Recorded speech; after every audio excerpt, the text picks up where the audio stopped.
Welcome. I'm Sebastian Mahfood, and you're listening to WCAT Radio, the on-air wing of En Route Books and Media, bringing you the dulcet sounds of Catholic wisdom.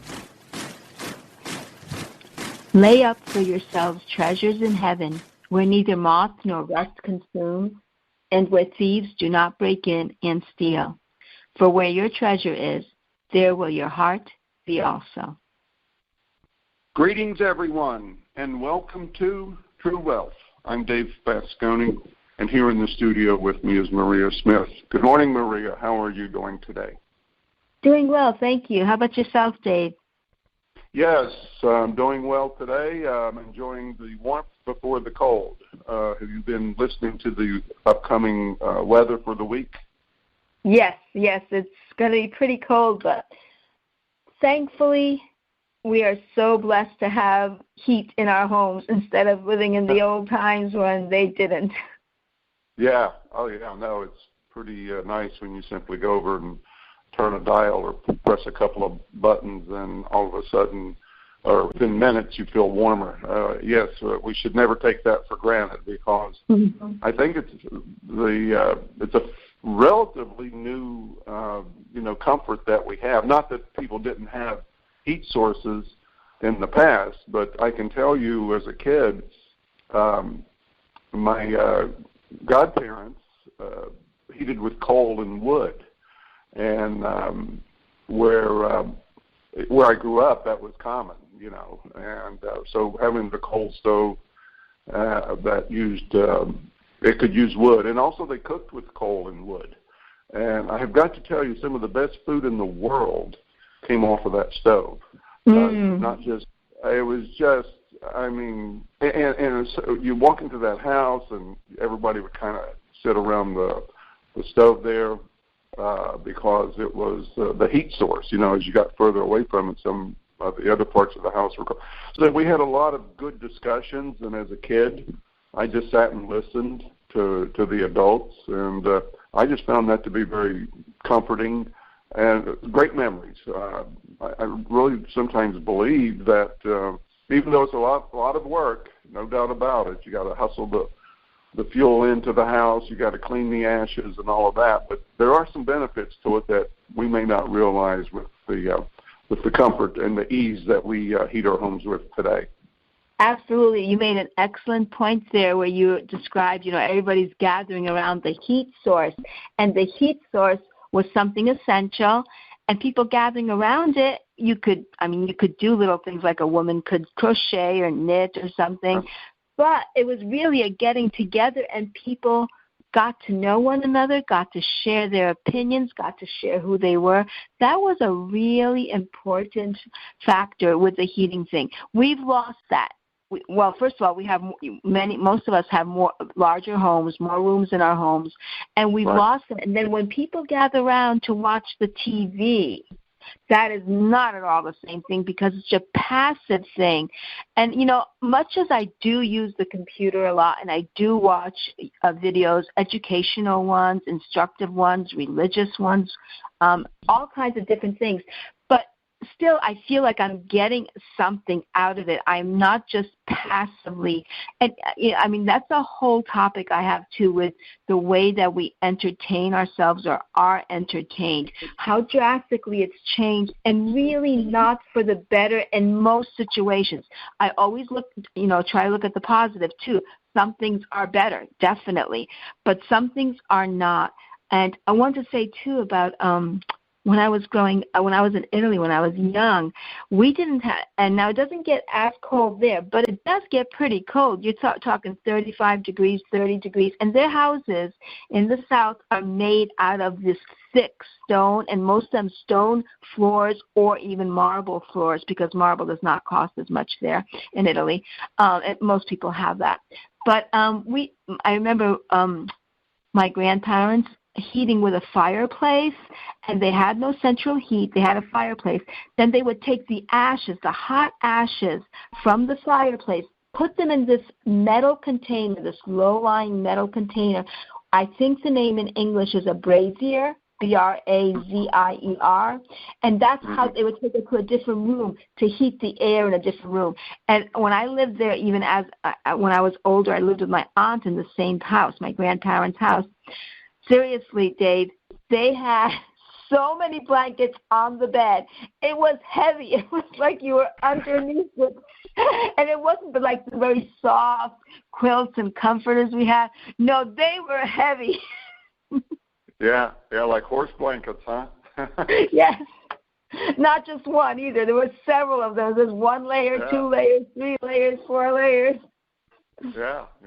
Oh, I'm smiling as you're telling us about that, but that's the same thing I heard from my father, who was born in 1922, and I grew up in a poor part of the country. It was coal mining country, and but anyhow, he said, and also he lived through the Depression, so things were tough, and they didn't have a whole lot. But what I'm not sure if he used it or I saw it in some of my travels, but I think in colonial days, because they had no heat in the bedrooms, what they would do is take those ashes, like you were talking about earlier, but they would put them in this metal container that had a long handle. And then they would put it under the covers and kind of, rub it around under the covers to kind of heat up the bed a little bit before you got into a bed that was, 30 degrees. So I think those are called bed warmers. Are you familiar with that? I think I have heard of them, yeah. Yeah. He said, like I said, I've seen them and I know about them, never used one, but I do remember my father saying that his bedroom, and the kids all slept in one bedroom. They lived in a very small house, and he said, boy, it didn't take too long for you to slide under the covers because the room was so cold. And then the worst part was in the morning. The bed was nice and warm, and he says, sometimes you could see your breath when you got up. He goes, man, that was tough to get out of that warm bed and then to get into cold clothes. Yeah. So. Yeah. Now, your father was in West Virginia? Yeah. Just think about the people in Canada. Think about the people in Canada. They do what? Think about all the families and people in Canada. West Virginia, yes, it does get cold, but think about Canada and how cold those people might, because even people there didn't have much for heating. Right. Oh yeah. No, like I said, you become a very humble, a very smart person, I think, because you have to survive. You can't be wasting. You cannot be wasting valuable resources. Whether it's food or fuel or just the basics. So, I mean, like I said, I have a lot of respect for those past generations because they did a lot with very little.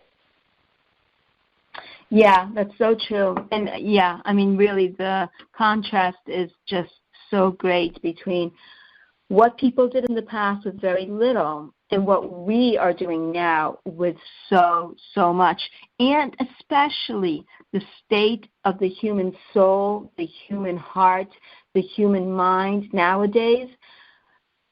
I don't know. I mean, 200 years ago, 100 years ago, were people as confused and as lost and searching for meaning? We have so much materially now, but spiritually, emotionally, and mentally, and we just really, look at even intellectually, really, there's seemingly educated people who don't understand the most basic facts.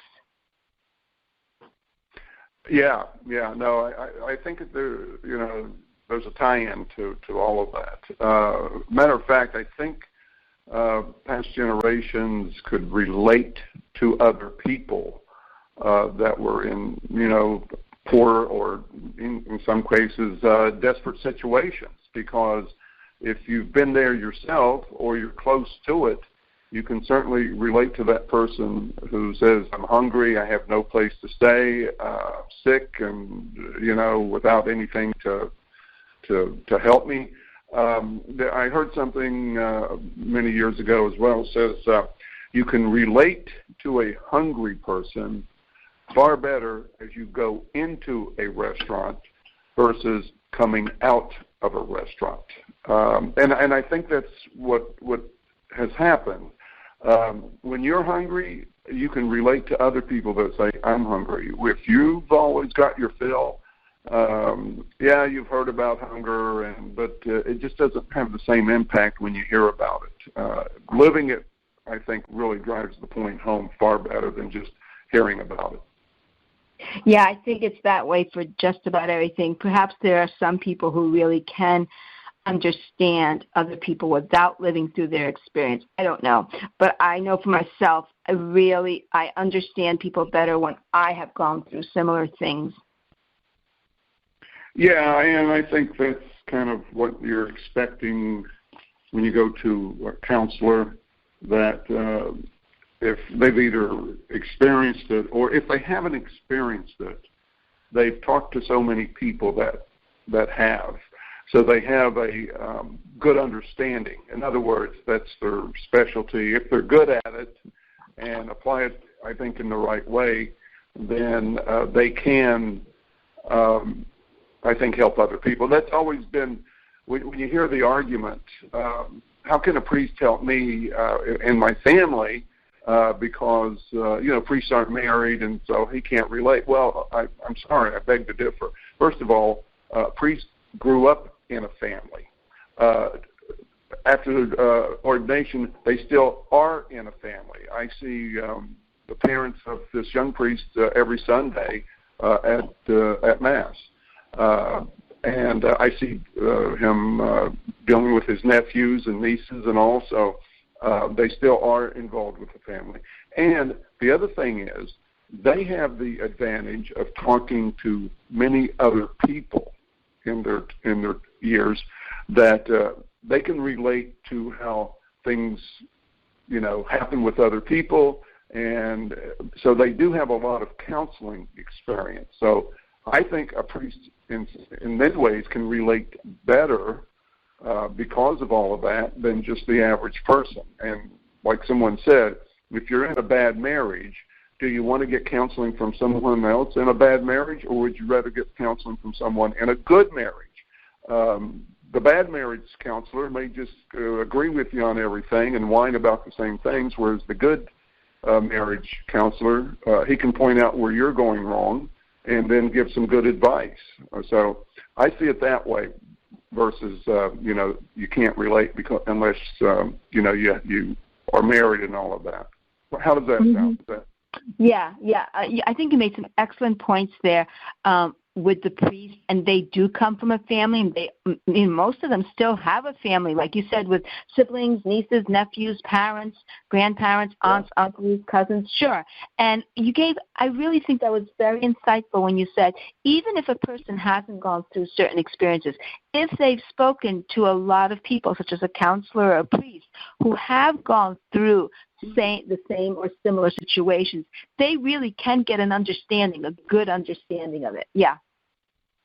Yeah, and so there's help out there. It's just make sure that you're going to the right place. If you don't get a feeling of comfort or peace or something after a few sessions, maybe you're going to the wrong place. But I always felt that turning to a spiritual director or, calling the rectory and talking to a priest about some issues in your life, I always thought that was a very good step, and I think results in very positive outcomes in almost all cases. Maybe not all, but I think they have a very good track record. Yeah. And I think, too, especially with priests who are holy, devout, they have a very good, profound understanding of what love is. Because anybody who is close to God, to the Trinity, is going to understand love. And they're going to be able to apply it to other situations as well. I do want to mention something else, too, about priests. I really think that priests especially nowadays. I don't know how essential it would have been years ago, decades or centuries ago, but nowadays I really think that priests should have the formation of counseling, because so much is really, there's so much that is just such a confusion for so many people. Psychologically, emotionally, they're just really lost in so many ways. And if a priest has not only, and I know there's some that do, but I'm saying maybe just more generally, more across the board, to really have an understanding of how spirituality and psychology are so intertwined, and especially with relational issues. Relational issues are probably they're definitely the biggest issue that people go to counselors for.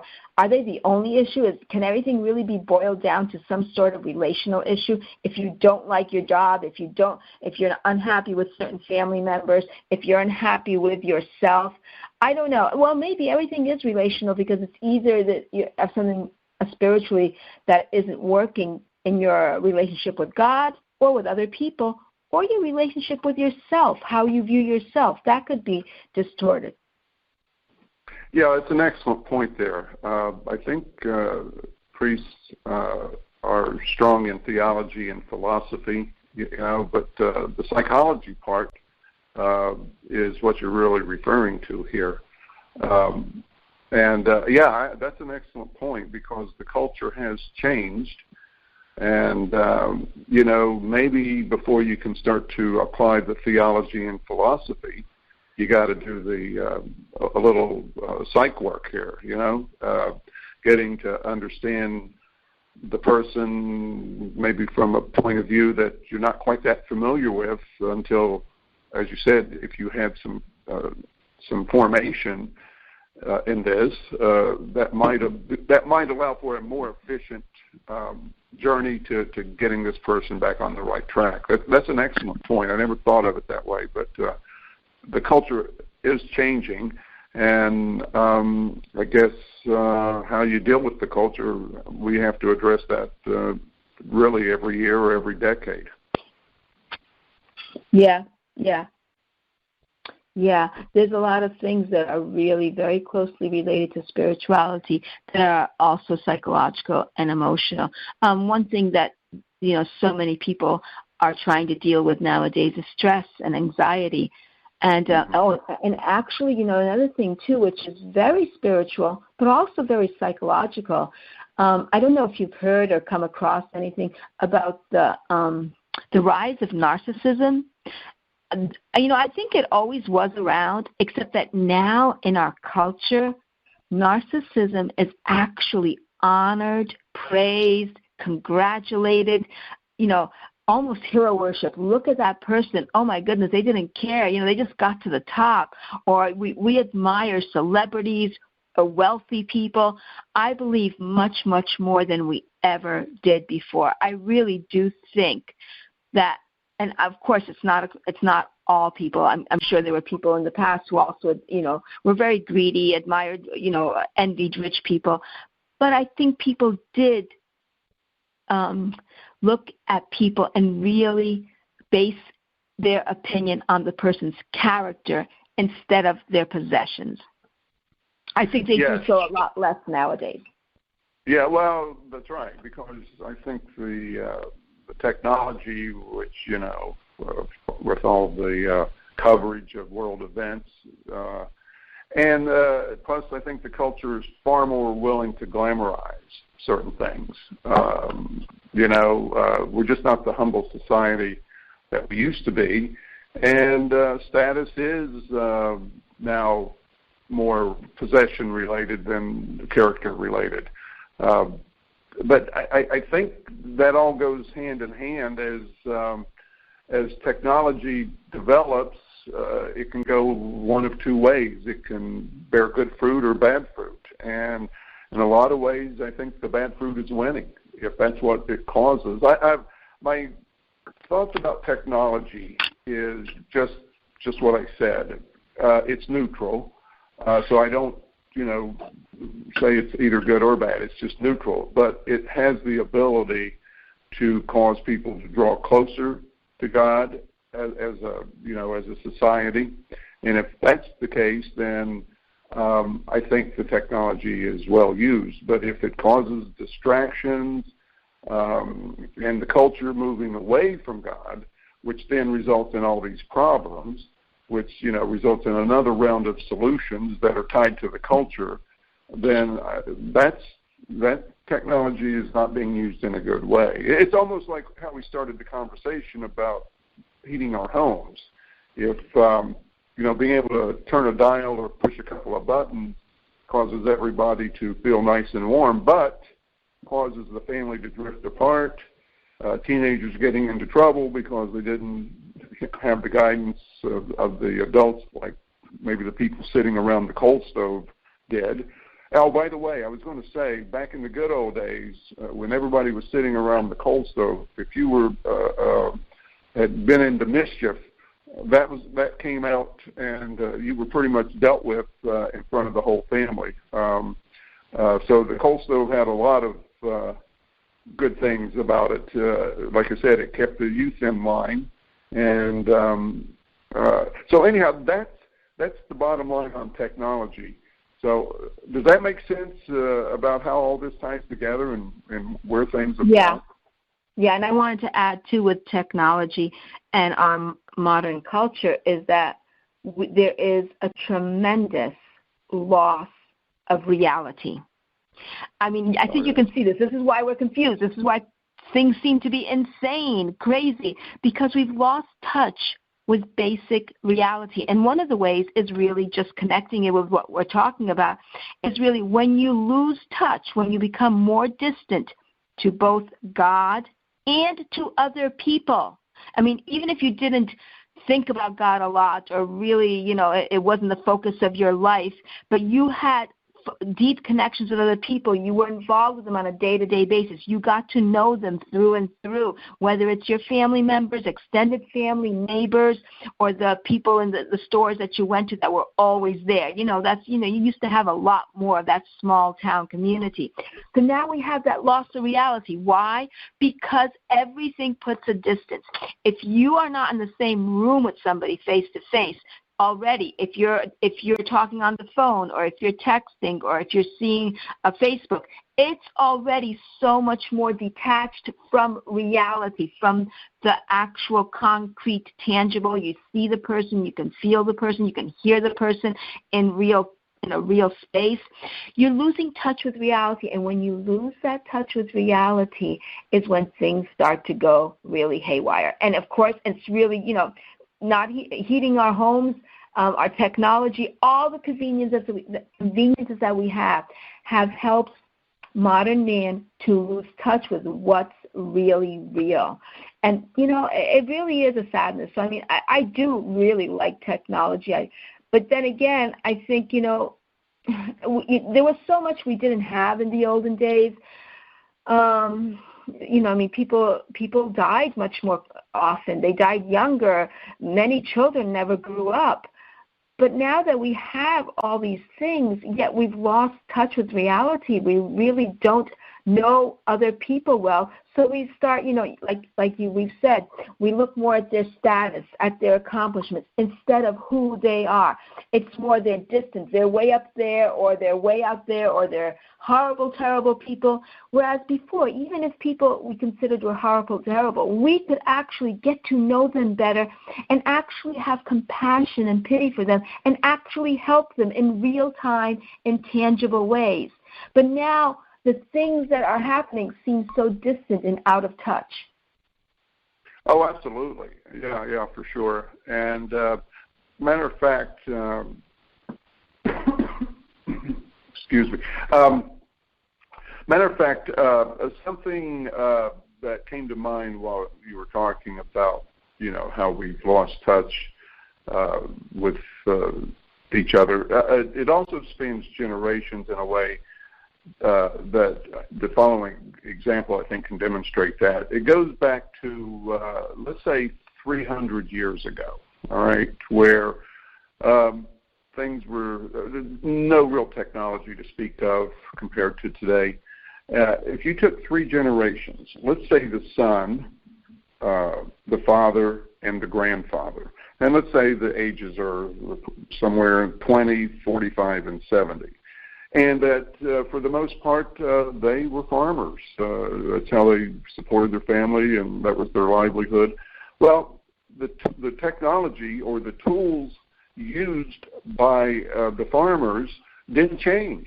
So the son could relate to the father and could relate to the grandfather. They could all relate because farming essentially was done the exact same way that the grandfather did it, and the way the son was going to do it, and his sibling or his children.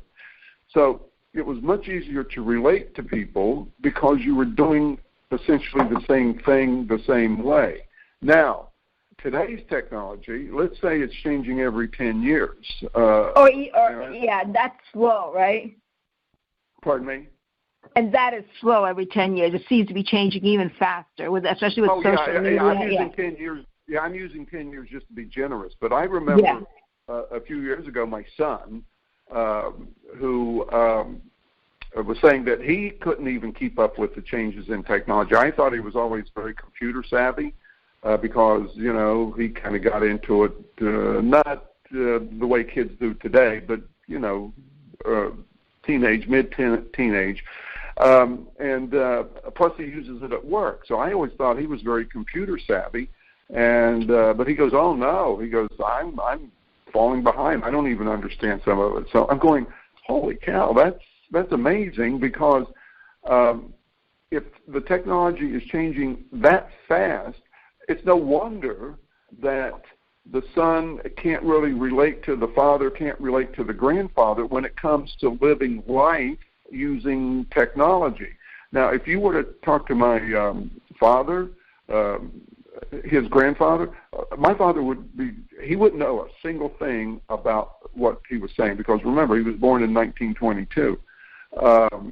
So it's glaring about how fast the technology is changing and the inability of the generations to relate to it because it's just foreign to them. It's like, speaking a foreign language in some ways, especially if you're using the technology to live your life. We're not just talking about using it at work to do a spreadsheet. We're talking about it becoming part of your life. My parents never had not even a credit card. Today, people don't use cash anywhere near as much because they have debit cards. I'm familiar with the old cash days, credit card days. I came around eventually to the debit card. But, some people, there was a kid that came to our house years ago. He didn't know how to use a rotary phone. That thought just came to me. I know I'm going off in tangents here. But he wanted to call his parents to pick him up from our home, and I pointed to the phone on the wall, and he was staring at it. He didn't know how to use a rotary phone, and this was back in the 90s. Can you imagine that? Wow. Yeah. I thought he was kidding. I thought he was, finally I said, okay, what's the number? I had to dial up for me. Wow. Yeah. Things are really, really going at a tremendous speed. Yeah. But anyhow, I do want to comment though. Unless you have something else to say, I forgot because I wanted to comment before I forgot about it. That you made an excellent point about how things were slower in the past between the grandfather, the father, and the son, and there was more of a connection. And I'm going to add something else too.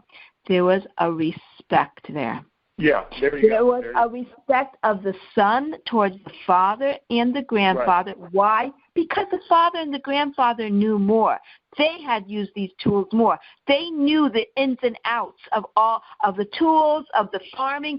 I mean, especially with farming. I mean, other things maybe not as much, but with farming, you need to have a lot of experience. The more experience, the better, because some things only happen every few years, like certain diseases or certain insects, all these types of things. The older you are, the more experience you have, the more knowledgeable you have. But now, the older you are, the less you can actually function in the world, right? I mean, you can't. So much is automated now. So much is with technology now. An older person, I mean, they really find themselves very confused. Oh, absolutely. That is an excellent point. And now, today, it's turned upside down.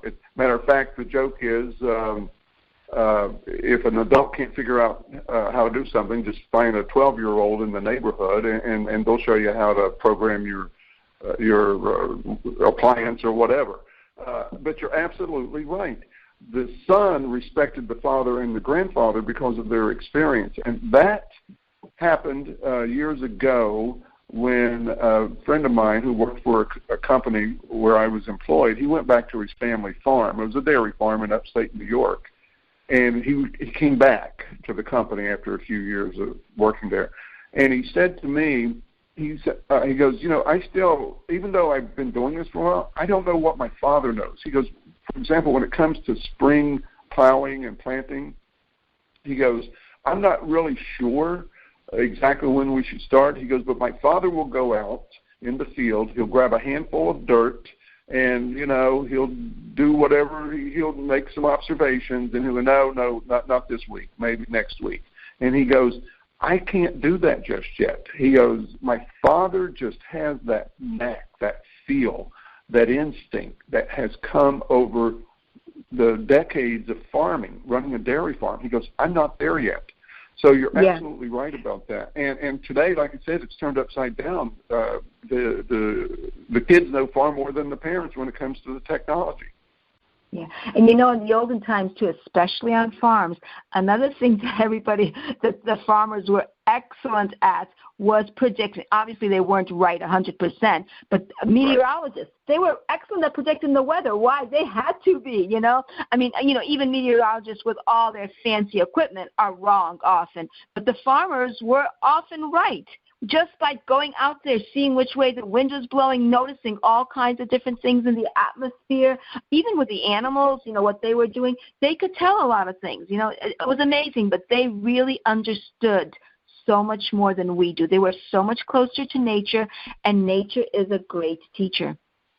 Yeah, and that's when your survival depends upon knowing that. And that's what this fellow was saying. When his father went out to the field, he'd grab a handful of dirt, he'd make some other observations, and he'd make the decision as when to start plowing the fields. And it's absolutely true. So, but how are we doing on time, Maria? I think we're just about finished. You want to say? I forgot. I didn't even ask you about your horses. We have to get them into the show. Do you want to say something about them? Well, the horses, they're getting their nice winter coats, and just in time for this really cold weather that's going to be coming in. This could be record-breaking. And you mean record-breaking this week or record-breaking this winter? No, this week. I read on the weather forecast that the lows at night could be breaking some records that have stood for decades.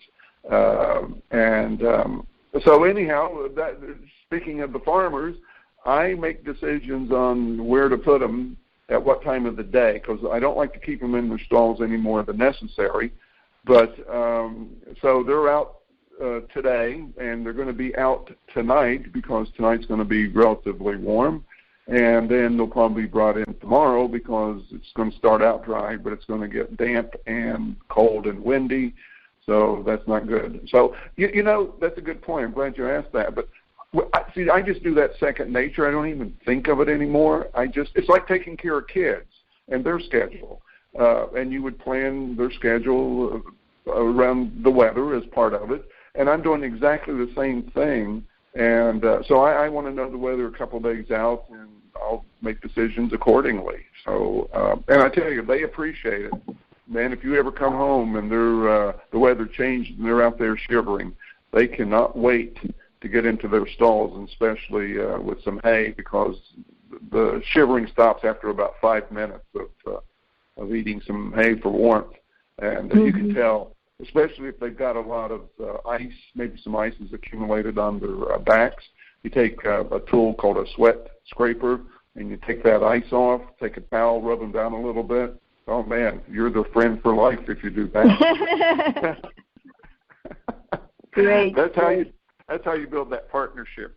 They know who takes care of them. So yeah, anyhow. yeah. So if we're there, and since the horses came up, we can close. Are you all set? Yes. Okay. Well, good advice. Always keep the horse between you and the ground. And now let's close with a prayer. Hail Mary, full of grace, the Lord is with thee. Blessed art thou amongst women, and blessed is the fruit of thy womb, Jesus. Holy Mary, Mother of God, pray for us sinners, now and at the hour of our death. Amen. Amen. Take care, Maria. Stay warm. You too, Dave. Take care. Bye-bye. God bless everybody. Hello, God's beloved. I'm Annabelle Mosley, author, professor of theology, and host of Then Sings My Soul and Destination Sainthood on WCAT Radio. I invite you to listen in and find inspiration along this sacred journey we're traveling together to make our lives a masterpiece and, with God's grace, become saints. Join me, Annabelle Mosley, for Then Sings My Soul and Destination Sainthood on WCAT Radio. God bless you. Remember, you're never alone. God is always with you.